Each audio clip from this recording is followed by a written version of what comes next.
দেখুন, আপনারা সবাই জানেন আমরা শান্তির পক্ষে, আমরা সেখানে আমরা শান্তির পক্ষে আছি। এবং আপনারা সবাই জানেন গতকাল আমি ছাত্র আন্দোলনের সাথে ছিলাম, সেখানে কালকে কথা বলাতে কালকে রাত 11টায় আমাকে মেরে ফেলে তার হুমকি দেয় যে হিরো আলম কালকে তুই ছাত্রদের পক্ষে কথা বলতেছিস কেন, ছাত্রদের পাশে কেন। কালকে রাত্রে 11টার দিকে কালকে আমাকে হুমকি দেয়, তারা মেরে ফেলে তার হুমকি দেয়। আমার কল রেকর্ড আছে এবং সেই লোকের আমরা সব কিছু ঠিকানাও বের করেছি। এই হুকুমদাতা কি আমি জানি না, আমি আপনাকে কল রেকর্ড দেবো। কালকে আমি ছাত্রদের পক্ষে কথা বলেছিলাম দেখে তারা আমাকে মেরে ফেলে তার হুমকি দিয়েছে। আপনারা সবাই জানেন এরকম অনেকেই আপনি এর আগে আমি কথা বলেছিলাম, সত্যের পথে আমাকে মেরে ফেলে তার হুমকি দেওয়া হয়েছিল, কিন্তু মারতে পারেনি। আমার মতো এক হিরো আলম গেলে কি হবে? হাজার হাজার ছাত্র আজকে লাশ হয়ে গেছে, হাজার হাজার আজকে পরিবার আজকে অসহায়। কই একটি হিরো আলম গেলে কিছু হবে না, কারণ সত্যের পক্ষে কথা আগেও বলেছিলাম, এখনও বলেছি, ভবিষ্যতেও বলবো। আজকে এফডিসিতে সবাই আপনারা জানেন আমরা সবাই কি জন্য এসেছি। আমরা শান্তি চাই, আমরা কোনো মৃত্যু চাই না, আমরা কোনো সংঘাত চাই না, আমরা কোনো মনে করেন কারো কোনো মায়ের বুক খালি চাই না। আমরা শান্তির পক্ষে ছিলাম, এখনও শান্তির পক্ষে আছে। আমি সবাইকে উদ্দেশ্যে একটা কথা বলতে চাই।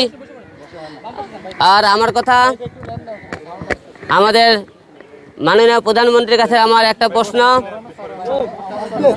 যে সারা বাংলাদেশে শয়ে শয়ে যে ছাত্র মারা গেল, এই হুকুমদাতাকে আপনারা খুঁজে বের করুন। কে হুকুমদাতা যারা আমাদের এত ছাত্র মেরে ফেলে দিল, আমাদের বাংলাদেশে এত সম্পদ ধ্বংস করলো, এবং আমাদের আজকে ছাত্র আন্দোলনের মধ্যে বিভিন্ন রাজনৈতিক দল, বিভিন্ন লোক ঢুকে, ক্যাডার বাহিনী ঢুকে বিভিন্ন ছাত্রকে হত্যা করা হইতেছে। এই হত্যার আমরা বিচার চাই। এই ধরনের হত্যা আমরা চাই না, দেশে শান্তি চাই। কারণ আপনারা একটা চিন্তা ভাবনা করবেন, আমাদের বাংলাদেশে আজকে যে সম্পদকে ধ্বংস হয়েছে, এই সম্পূর্ণ আমাদের সম্পদ, আমাদের টাকা ধ্বংস হয়েছে। আজকে এগুলো ঠিক করতে আপনার পকেটের থেকে আমার পকেটের থেকে যে সম্পদ ঠিক হবে, কিন্তু আমরা এই ধ্বংস করে কি লাভ করেছি, ক্ষতি করেছি। তাই আমরা একটা কথা বলতে চাই, যে সমস্ত এখনো মাননীয় প্রধানমন্ত্রীকে একটা কথা বলবো, যে সমস্ত ছাত্রদের এখনো দাবি আছে মেনে নেন, তাদের সাথে বসুন। কারণ যত দেরি করবেন তত আপনার মায়ের বুক খালি হবে, দেশ মনিক অচল হয়ে যাবে। আমরা দেশ শান্তি চাই, শান্তির পক্ষে আছি।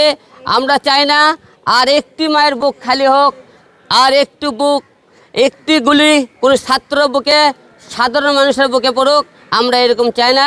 আমরা এই লাশের খেলা বন্ধ করতে চাই, এই লাশের খেলা দেখতে চাই না। বাংলাদেশ শান্তির দেশ, শান্তিভাবে যাতে সবাই চলাফেরা করতে পারে, আমরা এরকম পরিবেশ চাই। এর বাইরে কিছু বলার কিছু নেই। সবাই ধন্যবাদ।